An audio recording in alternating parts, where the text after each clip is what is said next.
मुंबई में 32 वर्षीय डॉक्टर के साथ बनी सत्य घटना।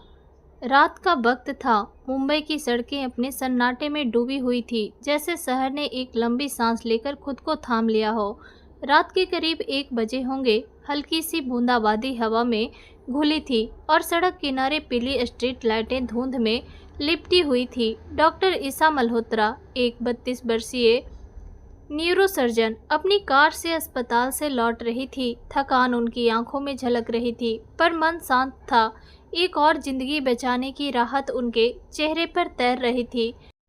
लेकिन कुछ ही पलों में उनकी जिंदगी भी एक ऐसे मोड़ पर पहुंचने वाली थी जहां उन्हें खुद अपनी सांसें किसी और के लिए थामनी पड़ेगी। अचानक उनकी नज़र सड़क के किनारे किसी पर पड़ी। कोई इंसान गिरा हुआ था। बारिश की बूंदें उसके ऊपर गिर रही थी।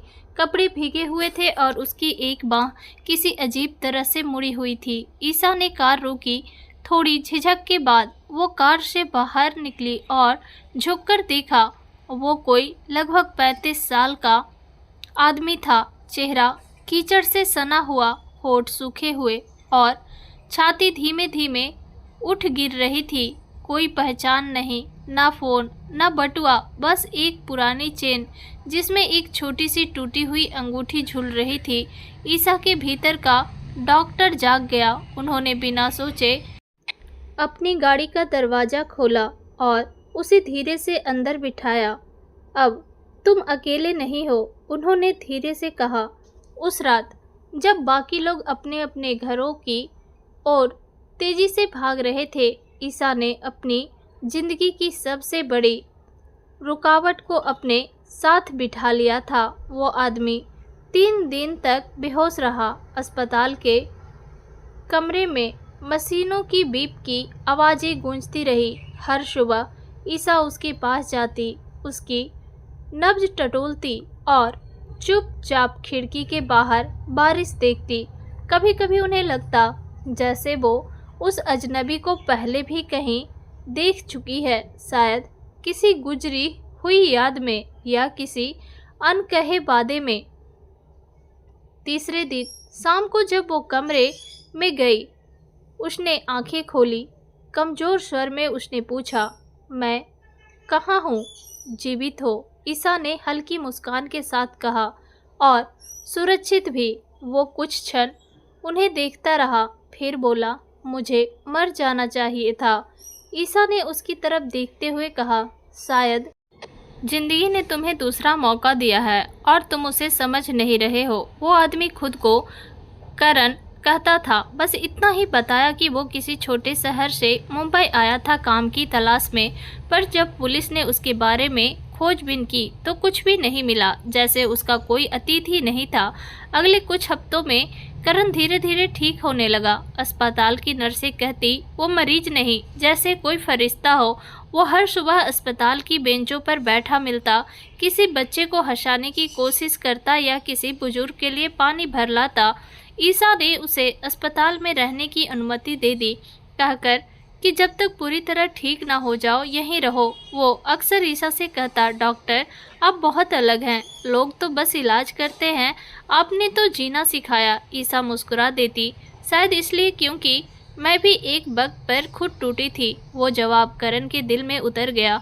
दोनों के बीच एक अनकहा अपनापन पनपने लगा। कभी रात की ड्यूटी में कॉरिडोर में टहलते हुए दोनों कॉफ़ी पीते, तो कभी बालकनी में बारिश देखते। इसी का चेहरा वक्त किसी सुकून की झील जैसा लगता था, गहरा पर शांति से भरा। 6 महीने बीत गए।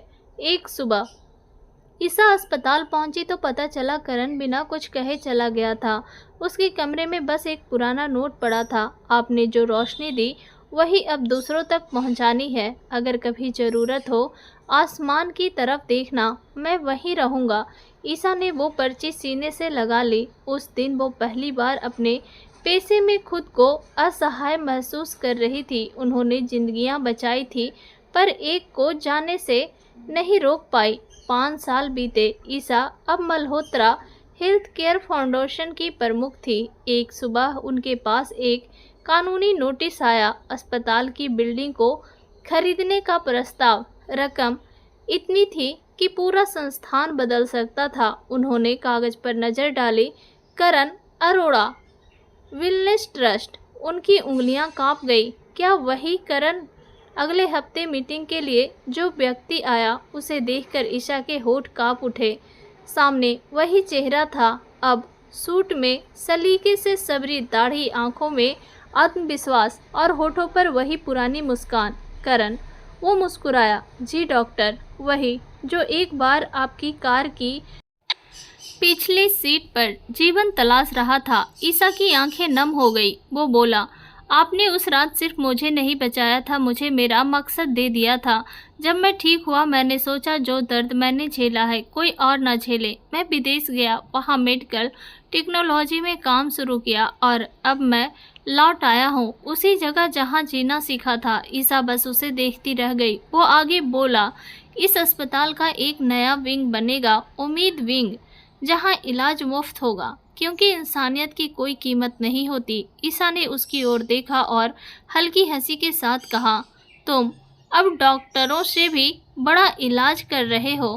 करण। वो बोला, नहीं डॉक्टर, इलाज तो आपने किया था जब बाकी सब आगे बढ़ रहे थे। आपने एक पल रुक कर देखा था। कई साल बाद मुंबई की उसी सड़क पर फिर वही बूंदाबांदी थी। एक कार रुकी और एक लड़की नीचे उतरी। एक घायल पिल्ले को उठाकर अपने बैग में रख लिया। पासी बोर्ड पर नाम चमक रहा था, करण अरोड़ा मेमोरियल हॉस्पिटल, जहां हर जान मायने रखती है। कहानी वहीं पूरी हुई जहां शुरू हुई थी, एक इंसानियत भरी रुकावट पर, क्योंकि कभी कभी जिंदगी का सबसे खूबसूरत सफ़र एक रुकने से शुरू होता है। दोस्तों, हर कहानी कुछ सिखा जाती है, कभी रिश्तों का मोल तो कभी जीवन का सच। अगर इस कहानी ने आपके दिल को छुआ हो तो इसे एक लाइक ज़रूर दें। अपनी राय कमेंट में लिखें, क्योंकि आपकी बातें हमें आगे बढ़ने की ताकत देती है। इस वीडियो को अपने दोस्तों और परिवार के साथ शेयर करें ताकि ये भावनाएं और संदेश ज़्यादा दिलों तक पहुंच सके। और हाँ, अगर आप भी ऐसे ही सच्ची, प्रेरणादायक और दिल छू जाने वाली कहानियाँ सुनना चाहते हैं तो हमारे चैनल को सब्सक्राइब करें और बेल आइकन को दबाना ना भूलें ताकि अगली कहानी सबसे पहले आप तक पहुँचे। धन्यवाद।